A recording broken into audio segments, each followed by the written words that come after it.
Hello students, basic mathematics subject code 22103 unit 5 statistics का ये topic हमने स्टार्ट किया था।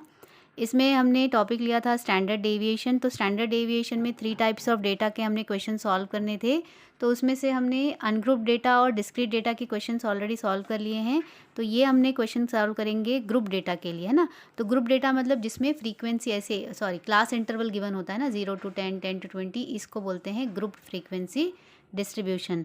तो ग्रुप डेटा में जब आप स्टैंडर्ड डेविएशन फाइंड करोगे तो पहले जो भी आपका क्लास इंटरवल्स है उसे हम लिख लेंगे।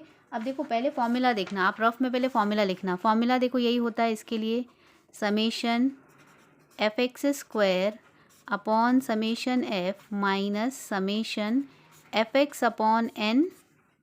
देखो एफ एक्स लिखो तो भी चलेगा, होल स्क्वायर, है ना। तो यहाँ पे देखो हम लोगों को x चाहिए और x का कॉलम तो यहाँ कहीं दिख नहीं रहा है, फ्रीक्वेंसी दिया है। तो हम x का कॉलम कैसे निकालते हैं, जब कभी भी आपको क्लास इंटरवल गिवन होता है तो क्लास इंटरवल की जो मिड वैल्यू होती है वही हमारा x होता है ना। x क्या होता है, इन क्लास इंटरवल्स की जो मिड वैल्यू होती है वही हमारा x होता है। मिड वैल्यू हम कैसे फाइंड करते हैं, जो भी हमारे क्लास इंटरवल्स है, जैसे 0 to 10 है, 10 to 20 है, इन क्लास इंटरवल्स में 0 और 10 को ऐड करो तो कितना आएगा, 10 डिवाइड बाय 2 कर देंगे तो ये हो गया 5। 10 प्लस 20 को ऐड करेंगे, डिवाइड बाय 2 करेंगे तो 30 अपॉन 2 दैट इज़ 15।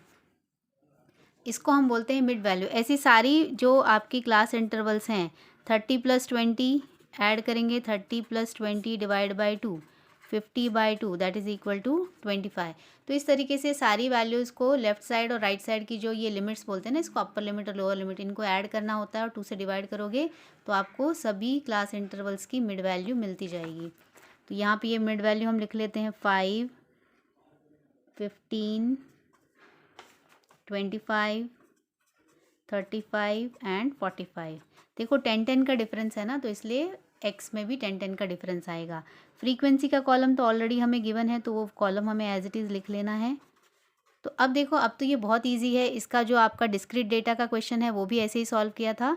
तो आपको x भी मिल गया और f भी मिल गया। तो अब ये कॉलम हम कौन सा ड्रॉ करेंगे, एक एफ एक्स का कॉलम आएगा, एक कॉलम एक्स स्क्वायर का आएगा और एक कॉलम आएगा एफ एक्स स्क्वायर का, है ना। तो f और x को मल्टीप्लाई करते हैं तो यह आएगा 3 5 ज़ा 15, 15 5 ज़ा 75, 25 8 ज़ा 200, 13 3 ज़ा 105 एंड 45 1 ज़ा 45। ये देखो मैंने एफ एक्स की वैल्यूज़ फाइंड कर ली। अब एक्स का स्क्वायर, मतलब जो भी यहाँ पे x की वैल्यूज़ इनका स्क्वायर करो। 5 स्क्वायर इज़ 25, 15 इज़ 225, 25 इज़ 625, इसका होता है 1225 और इसका क्या हो जाएगा, 45 का स्क्वायर होता है 2025। Just 1 minute, I will confirm it, है ना। ये होता है 2025।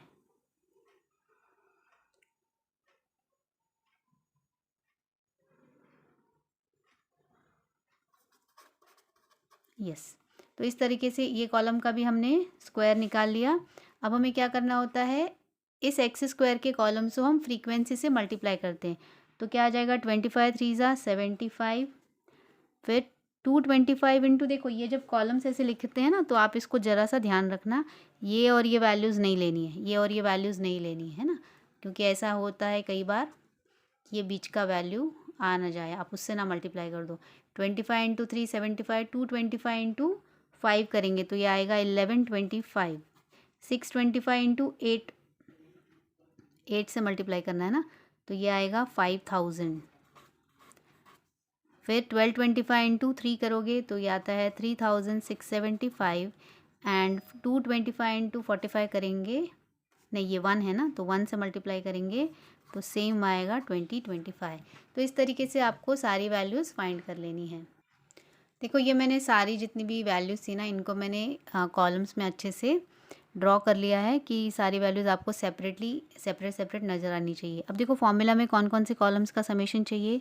एक तो हमें समेशन एफ एक्स स्क्वायर का सम चाहिए होता है, ये आया है 11,900 summation F X square,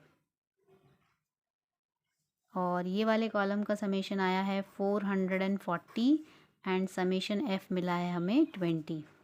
okay, तो यहाँ से देखो ये सारी वैल्यूज़ हमने फाइंड कर ली। Therefore standard deviation sigma is equal to root over, formula लिख लेंगे, देखो F X square upon summation F minus summation F X upon summation F whole square, ये हमने फॉर्मूला लिख लिया। अब वैल्यूज़ अप्लाई करेंगे तो ये आ जाएगा root over 11,900 divided by 20 minus 440 upon 20 whole square is equal to root over, इसकी वैल्यू क्या आती है, ये आता है आपका 959 माइनस 484।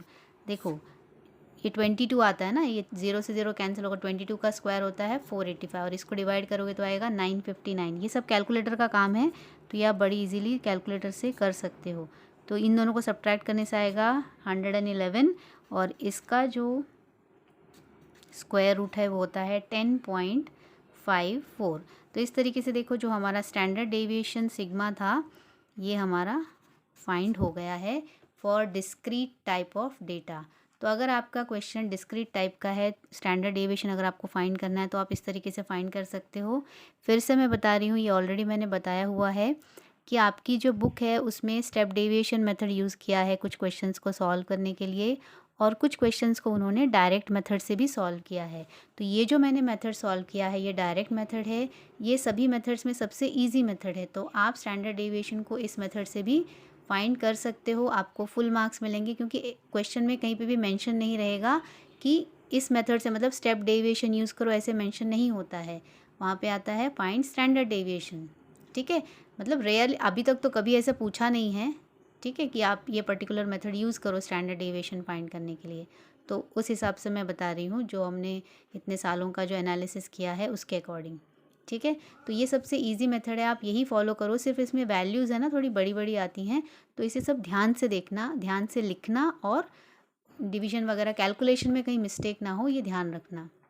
ठीक है, सो आई होप आप लोगों को ये जो मैंने ग्रुप डेटा के क्वेश्चंस कराए थे ये क्लियर हुए रहेंगे। अच्छा, इसमें एक और इम्पॉर्टेंट चीज़ मुझे बतानी है कि स्टैंडर्ड डेविएशन वैसे तो आते नहीं, मतलब ऐसा क्वेश्चन आता नहीं है स्टैंडर्ड डेविएशन में, लेकिन स्टैंडर्ड डेविएशन में भी जैसे मैंने आपको रेंज में बताया था कि जो डेटा है वो इसमें भी कंटिन्यूस होना चाहिए। अगर ग्रुप डेटा आता है ना इस टाइप का तो सारा जो डेटा है वो कंटिन्यूस होना चाहिए। ऐसा 0 to 10, 10 से ख़त्म हो रहा है, 10 पे एंड हो रहा है, 10 20 पे ख़त्म हो रहा है, सॉरी यहाँ 20 से 30 आएगा, 20 से स्टार्ट होगा, 30 पे ख़त्म हो रहा है तो 30 पे स्टार्ट होगा। तो ये इसको कंटिन्यूस बोलते हैं। अगर इसमें भी बाय चांस आपका डेटा कंटिन्यूस नहीं है तो आपको क्या करना होगा, अगर मान लो ऐसा आ रहा है 0 to 10, 11 to 20, 21 to 30, तो यहाँ पे देखो एक एक का डिफरेंस आ रहा है ना, एक यहाँ पे गैप आ रहा है, यहाँ पे ये डिसकंटिन्यूस है। तो इसमें भी जैसे मैंने आपको बताया था जितने का डिफरेंस है, जैसे कितने का गैप आ रहा है, एक का गैप आ रहा है, तो 1 का हाफ मतलब 0.5 को लेफ़्ट लिमिट में माइनस कर दो, राइट लिमिट में ऐड करके कंटिन्यूस बनाओ। पहले ये जो क्लास इंटरवल का कॉलम है ना, पहले उसको कंटिन्यूस बनाएंगे फिर मिड वैल्यू निकाल के सॉल्व करेंगे। तो इस तरीके से हमको करना होता है अगर डिसकंटिन्यूस है तो। ठीक है, तो इस तरीके से हो गया हमारा स्टैंडर्ड डेविएशन का टॉपिक कंप्लीट हो गया। कोई डाउट रहेगा तो ज़रूर पूछो and all the very best for your exam. बहुत आराम से क्वेश्चन सॉल्व करिए। जब भी आप स्टैटिस्टिक्स के क्वेश्चन सॉल्व करते हो तो क्वेश्चन हमेशा देख के एकदम अच्छे से डिजिट्स वगैरह सब अच्छे से देख के आंसर शीट में लिखो, क्योंकि क्या होता है एक छोटा सा डिजिट मिस हो गया तो पूरे कैलकुलेशन में मिस्टेक हो जाती है ना। तो इसलिए, और हम एग्ज़ाम में बहुत थोड़ा टेंशन में भी रहते हैं और थोड़ा जल्दी में भी रहते हैं, तो डिजिट्स हमेशा ध्यान से देख के लिखेंगे। ओके, तो चलिए bye bye, all the best.